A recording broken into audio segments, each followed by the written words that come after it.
Gracias. Bueno, dándole tiempo al tiempo, como dice la canción, José me decía que iba a exponer su tema y no demoraba tanto, ¿cierto? Sí, porque yo ya exponer con Jonathan. ¿Y Jonathan está? No. Profe, dame un segundo, ya paso el listado porque es que no sé qué hice el archivito que tenía en Word. Dame un segundo. Gracias, niña. Hola, profe, buenas noches. Buenas noches. ¿Salieron hoy más tempranito? ¿Terminaron clase? A las 8, profe. Ah, bueno.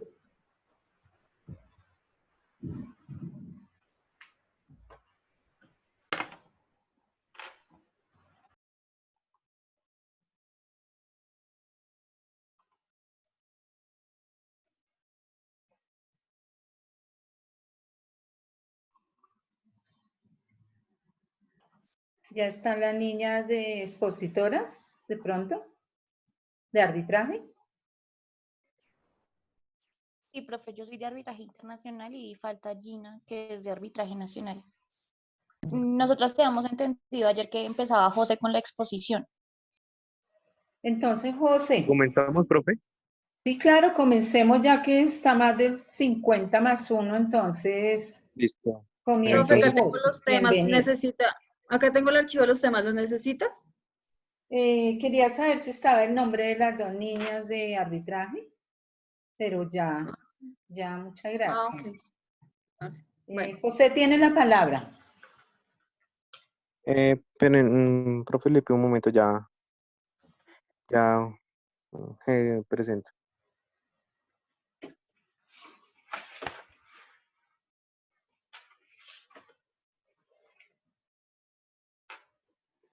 Profe, discúlpame, buenas noches, ¿cómo está?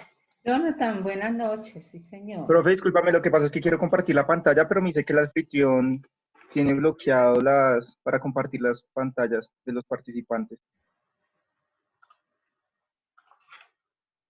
Llame, muchacho. José necesita compartir algo. No, ya Jonathan lo va a compartir, profe.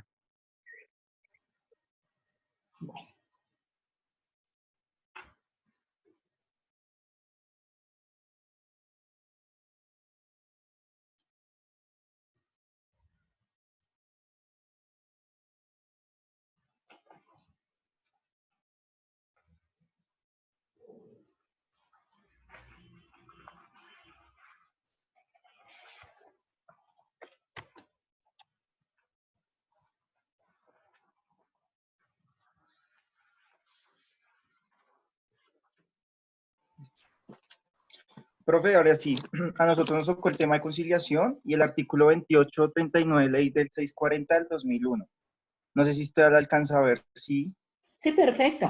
listo, profe.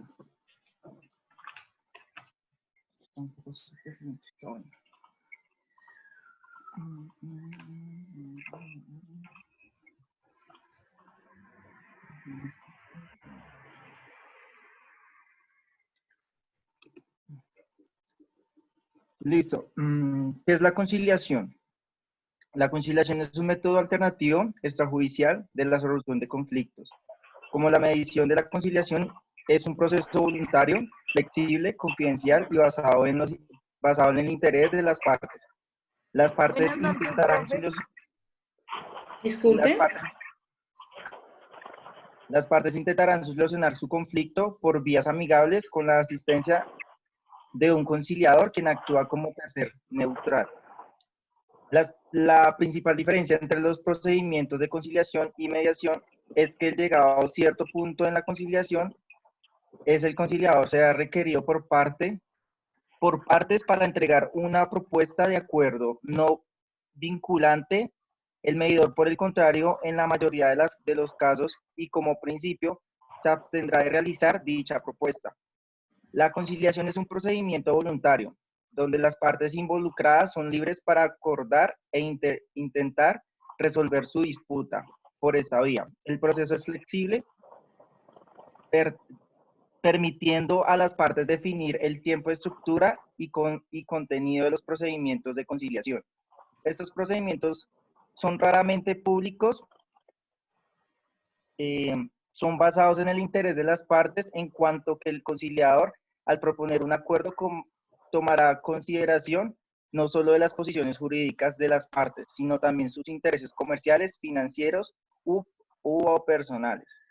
Al igual que en los procedimientos de mediación, las partes decidirán finalmente si aceptan o no el acuerdo, que es en base en esto. José, siga. Bueno, beneficios de principales. Primero, la conciliación asegura la autonomía de las partes. Las partes pueden elegir el momento, idioma, lugar, estructura y contenido de los procedimientos de conciliación. La segunda, conciliación asegura que quien toma la resolución final sea un experto. Las partes son libres de elegir su conciliador. Un conciliador no tiene que tener una formación profesional específica. Las partes pueden basar su elección en criterios como experiencia, conocimientos, profesionales o personales, qué pena. Disponibilidad, idioma y habilidades culturales. Un conciliador debe ser imparcial e independiente. Tercero, la conciliación es eficiente en términos de tiempo y costo. Debido a la naturaleza informa y flexible de los procedimientos de conciliación, ellos pueden ser conducidos de forma eficiente en cuanto a tiempo y costos. Y el cuarto, conciliación asegura confidencialidad.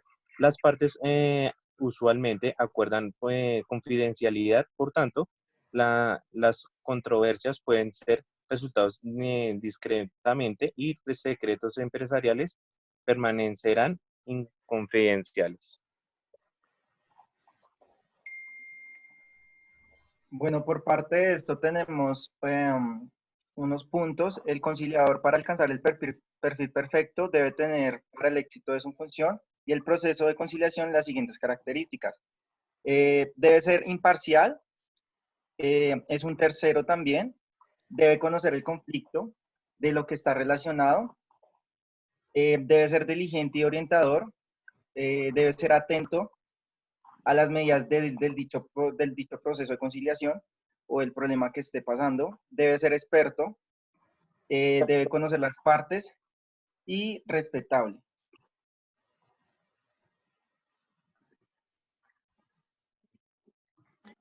Los conciliadores pueden ser de cuatro clases: judiciales, administrativas, institucionales y en equidad, de acuerdo con el artículo 67 de la Ley 446 de 1998.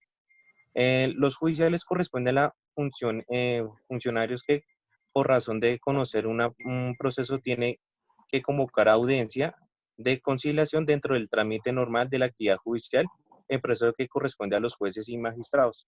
Eso pues ya lo hemos visto. Los conciliadores administrativos corresponden a las autoridades administrativas en ejercicio de sus funciones, tiene que servir de conciliadores. Los institucionales son comprendidas de la nación de los centros de conciliación, asociaciones de profesionales, cámaras de comercio y además instituciones formadas y autorizadas por ello. Los en equidad son de un lado de conciliadores nombrados o forman la lista de auxiliares, qué pena, en esa calidad. Las características de la conciliación es el solemne, el honrosa, que no sé, no recuerdo qué decía, es Onerosa. bilateral. Onerosa. Exacto, es el bilateral, es conmutativa, es de libre discusión y es un acto dominado.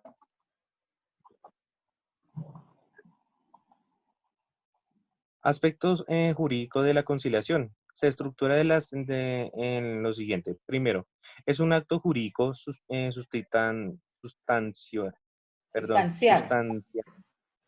Segundo, es un elemento necesario. Tercero, es un elemento obligatorio. Cuarto, acto de todos los sujetos procesales. Quinto, acto autonomía de voluntad de las partes. Sexto, es opuesta a la perentoriedad. Séptima es un acto procesal.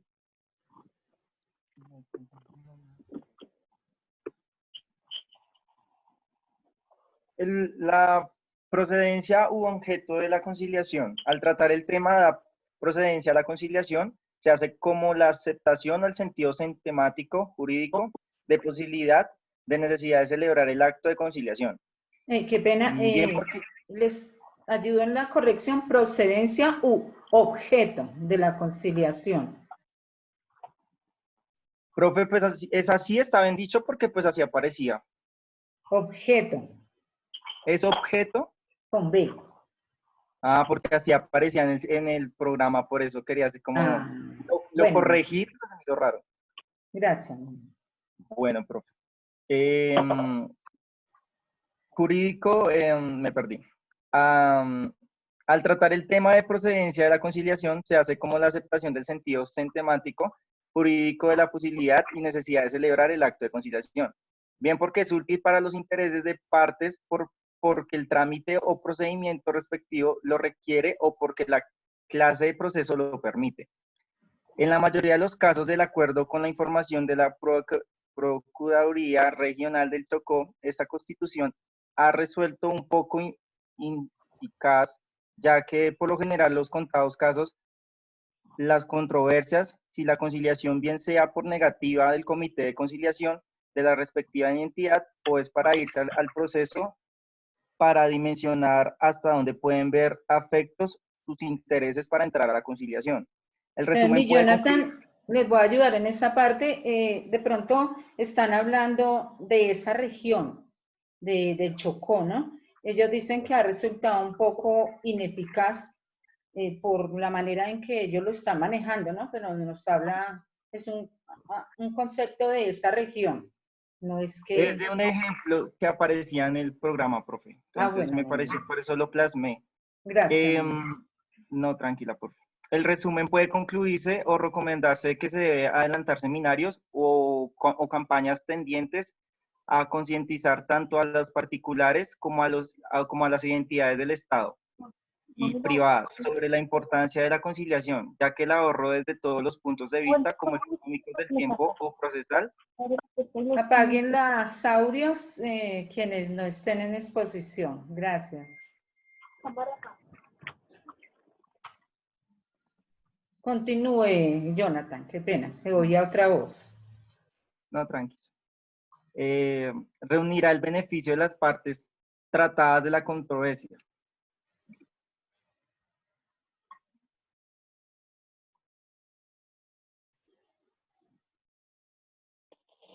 Bueno, ley 60, ley 640 del 2001, artículo 2839. Entonces ahí vamos a claramente lo que son estos artículos. Artículo 28 dice en palabras: conciliación extrajudicial en materia laboral. La conciliación extrajudicial en derecho de materia laboral podrá ser adelantada ante los conciliadores de los centros de conciliación, ante los inspectores del trabajo, los delegados regionales y seccionales de la Defensoría del Pueblo y los agentes del Ministerio Público de materia laboral y ante las notarías. A falta de todos los anteriores, el respectivo municipio, esta conciliación podrá ser adelantada por los personeros y por los jueces civiles promiscuos municipales. Y el artículo 39, requisito de procedibilidad, es asuntos laborales. Si la materia de este se trata de conciliable, la conciliación extrajudicial en derecho deberá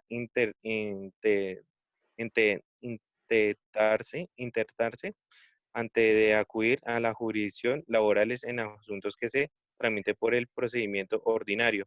La conciliación extrajudicial en derecho como requisito de procedibilidad suplirá la vía gubernativa cuando la ley la exija.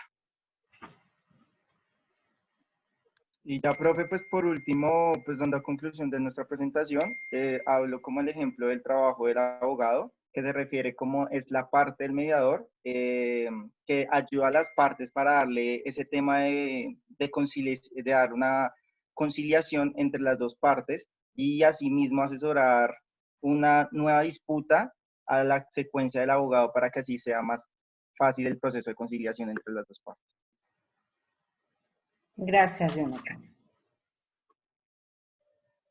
Entonces, para no devolvernos al tema, lo que acaba de mencionar Jonathan es el procedimiento laboral. Entonces nos dice en qué momentos que se puede conciliar, qué no, resumido. Ya sabemos las entidades ante quienes se pueden hacer las conciliaciones en materia laboral, inspectores de trabajo, delegados regionales y defensoría del pueblo.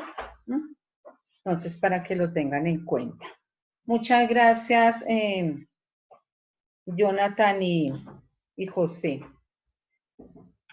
Vale, profe. Puede continuar, vamos a hablar entonces del arbitraje, un tema que ya habíamos tocado, pero las expositoras van a profundizar.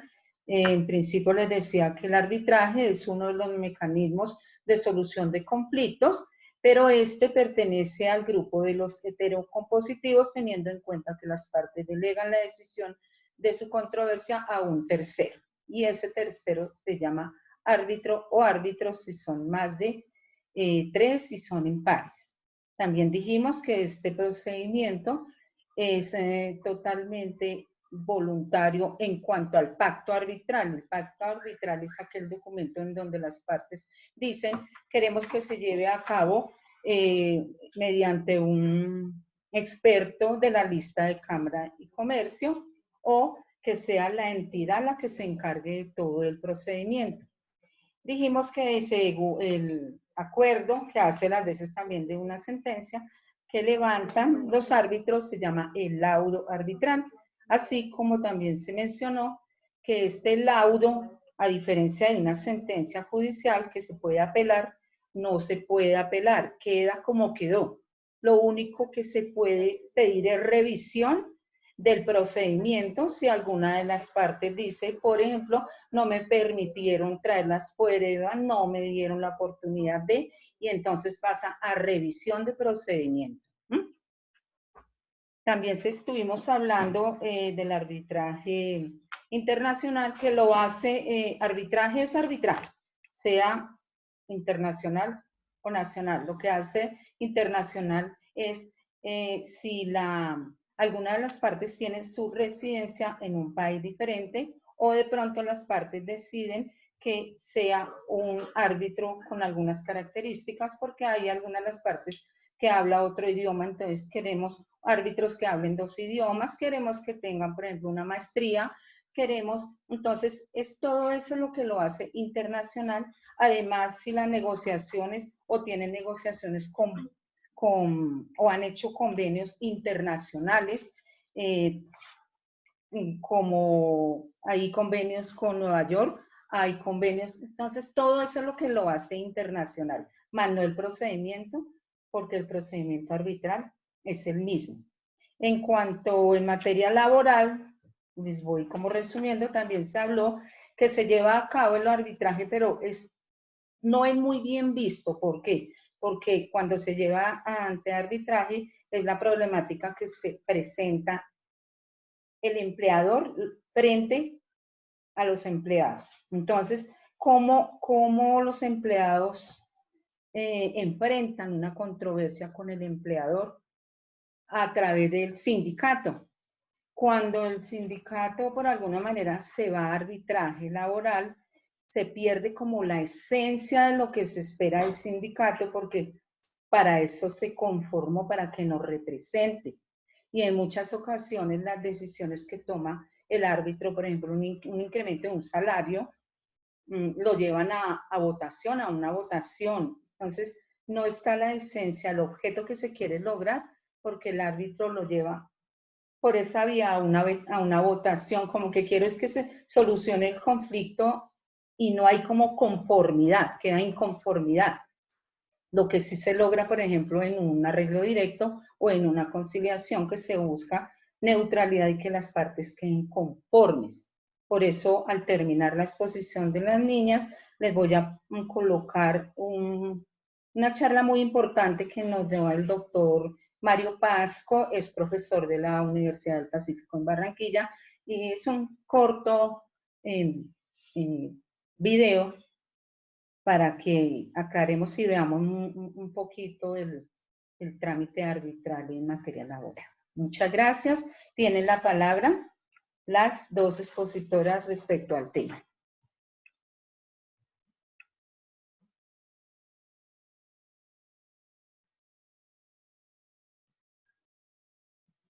Buenas noches. Profe, perdóname. Es que estoy tratando de compartir pantalla para que inicie Gina. Lo que pasa es que Gina está teniendo problemas con el internet, entonces ella quiere exponer primero porque a cada rato la está sacando de la sesión. Sí, eso está en todo lugar, ese problema, ¿cierto? Sí, señora. Esperémosla un momentico, entonces.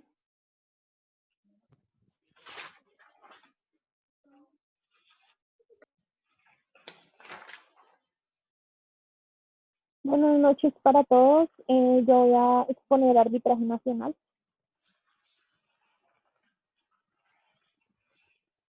Buenas noches. Bienvenida y tiene la palabra, Gina. Gracias, profe. Dice qué es y dónde se regula.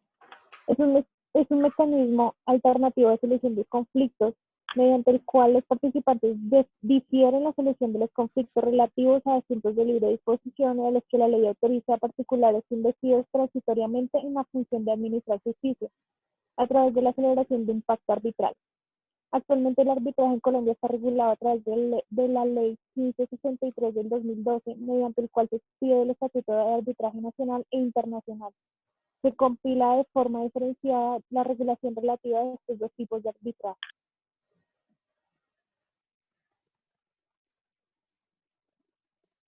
¿Qué controversias pueden dirimirse a través del arbitraje?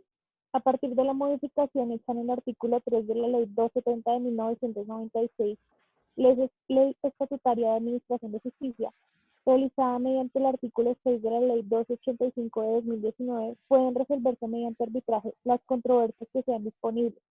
Adicionalmente, de conformidad con el artículo 1 de la Ley 1563 de 2012, pueden dirimirse a través de arbitraje las controversias relativas a asuntos de libre disposición o aquellas que la ley autoriza.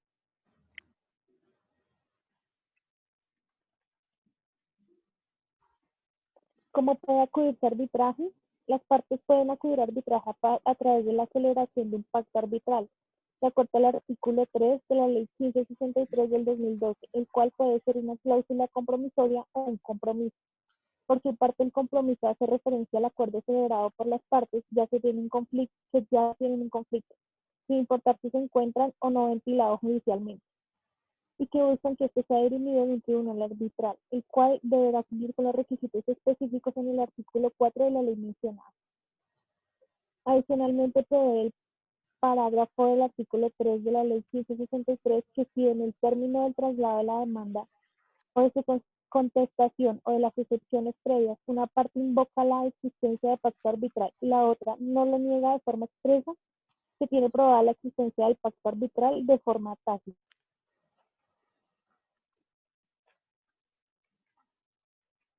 ¿Cuáles son las ventajas del arbitraje? Primero, la especialidad. Las partes elegirán a los miembros del tribunal arbitral, que serán profesionales especializados en la materia de que trate el litigio. Segundo, la duración. De acuerdo con el artículo 11 de la Ley 1563 del 2012, el término del proceso arbitral es de 6 meses contados a partir de la finalización de la primera audiencia de trámite, salvo pacto en contrato. Tercero, el laudo arbitral, que pone fin con la controversia, presta medio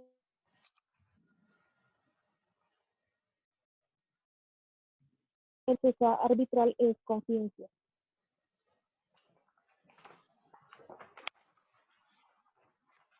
Muchas gracias. Les dejo con mi compañera Stephanie, que ya va a hablar de arbitraje internacional.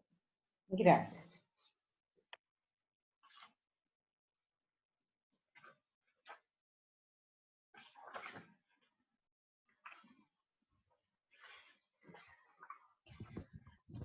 Bueno, entonces yo voy a hablar sobre el arbitraje internacional.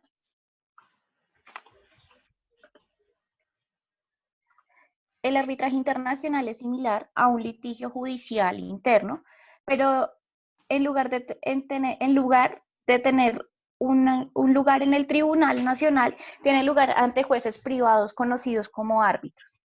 Es un consensual, neutral, unión, privado y ejecutable, medios de resolución de disputas internacionales, que es típicamente más rápido y menos costoso que los procedimientos judiciales nacionales.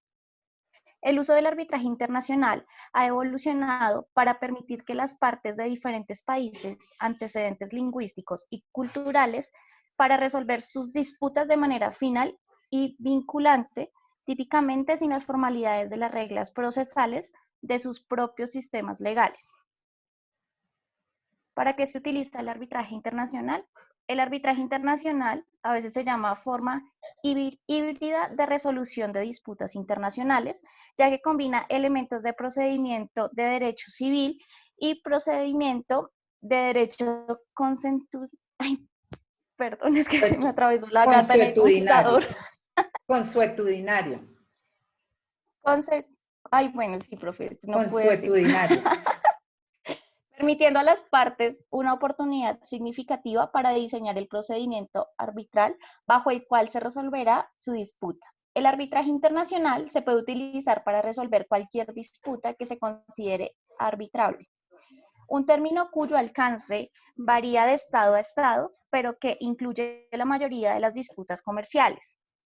Las compañías frecuentemente incluyen acuerdos de arbitraje internacional en sus contratos comerciales con otros negocios, de modo que si surge una disputa como respecto al desacuerdo, están obligados a arbitrar en lugar de iniciar un litigio judicial tradicional.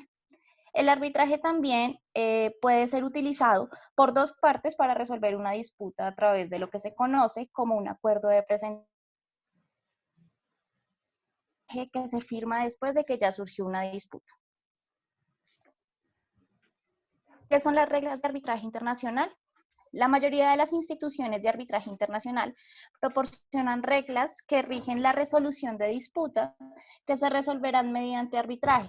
Las reglas de arbitraje más conocidas que incluyen las de la Cámara de Comercio Internacional, con las siglas ICC, la Corte de Arbitraje Internacional de Londres, con las siglas AICB, el Centro Internacional de la Resolución de Disputas de la Asociación Americana de Arbitraje, ICDR, y las reglas del Centro de Arbitraje Internacional de Singapur, SIAC.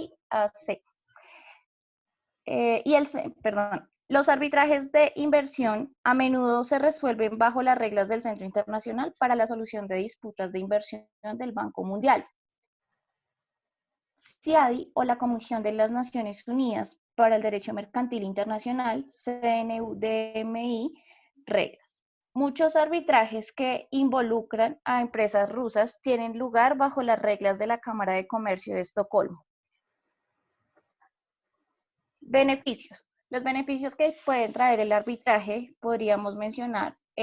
Pueden resolver disputas más rápidamente que los litigios judiciales tradicionales, ya que solo hay apelaciones limitadas de los laudos arbitrales. El arbitraje internacional puede ser menos costoso que los litigios judiciales tradicionales. El arbitraje internacional puede proporcionar justicia de mejor calidad, ya que muchos tribunales nacionales están sobrecargados, lo cual no siempre les da a los jueces suficiente tiempo para tomar decisiones legales de alta calidad. También puede proporcionar justicia de mejor calidad, ya que muchos tribunales nacionales están sobrecargados, lo cual siempre les da a los jueces suficiente tiempo para tomar decisiones legales. Y los clientes pueden desempeñar un papel activo en la selección de un árbitro que sea experto de la industria del arbitraje internacional, en un lugar de un generalista, como muchos jueces de tribunales nacionales. Este también es flexible y las partes individuales en una disputa juegan un papel importante en la selección del procedimiento más apropiado para resolver su disputa internacional, decidir si incluir procedimientos como la producción de documentos. Puede ser confidencial, lo cual es útil si las partes desean continuar su relación comercial o evitar publicidad negativa. Es neutral. Esto es muy importante para las transacciones transfronterizas, ya que evita la posibilidad de una ventaja de corte local para una de las partes. En ciertos países los jueces no gobiernan independientemente. En el arbitraje internacional, un laudo debe hacerse independientemente o no puede hacerse cumplir. Y en algunos casos, tales como disputas inversor-Estado, el arbitraje internacional ofrece el único remedio por la violación de un derecho legal. Y ya, profe. Bueno, ¿ya terminó, Stephanie? Sí, señora. Bueno, entonces, como pudieron ver, ¿conocieron algo del arbitraje internacional? En el último párrafo que leyó Stephanie, se hablaba de la validez de ese laudo cuando es internacional. Entonces, tendría que entrar, pues, meterme un poquito en derecho para que entiendan esta parte, pero igual hay convenciones, convenios internacionales. Hay una cuestión que en nuestra legislación aparece cuando vamos a llevar, por ejemplo, un proceso que hay una menor, un ejemplo, en otro país, y el ICBF quiere, para que me entiendan, y el ICBF de pronto la madre llevó a la niña a Hong Kong sin autorización del padre en una visita y no la entregó. La recogió el viernes, la tenía que entregar el domingo, no la entregó. Entonces, ¿qué pasa en ese sentido? El padre comienza a buscar un abogado y ese abogado tiene que buscar legislación, que haya convenios entre países de esa legislación. Hay un tema que llamamos exequatur. Entonces es cuando trabajamos legislación de la mano con otro país y se puede llevar el proceso. Entonces, de no existir, tendría que ser la legislación solamente colombiana, solamente de allá de Hong Kong. Entonces, no se podría hacer mayor cosa. Entonces, de repente se levanta un laudo arbitral internacional en otro país, pero no va a tener validez en Colombia porque no hay ningún convenio con otro país, no juega con las leyes de aquí. Entonces, más o menos a eso se refería la última parte.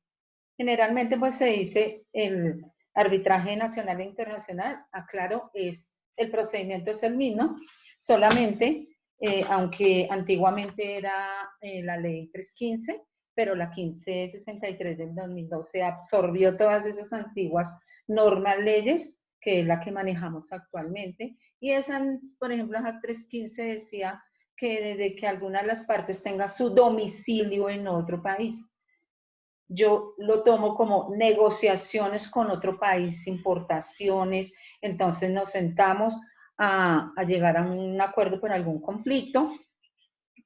Es ahí en donde en el escrito, llamémoslo así, el pacto arbitral es como el contrato entre las dos partes que dicen, no, yo necesito que los árbitros hablen dos idiomas porque yo no voy a entender la otra parte, necesito tener más seguridad, entonces que sean más especializados, que tengan una maestría, que la Cámara de Comercio, como lo leyó la niña, cuya sigla es CCI, Cámara de Comercio Internacional, puede llevar a cabo un proceso de arbitraje internacional teniendo en cuenta ciertas reglas. Entonces ya me metería un poquito en el derecho para que se cumpla ese laudo que se levante en otro país, se dé cumplimiento con la ley de Colombia.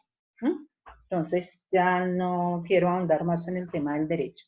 Sin embargo, para que les queden algunos términos un poquito más claros, yo les preparé una diapositiva para que ustedes la tengan y tengan presente el paso a paso, sus características,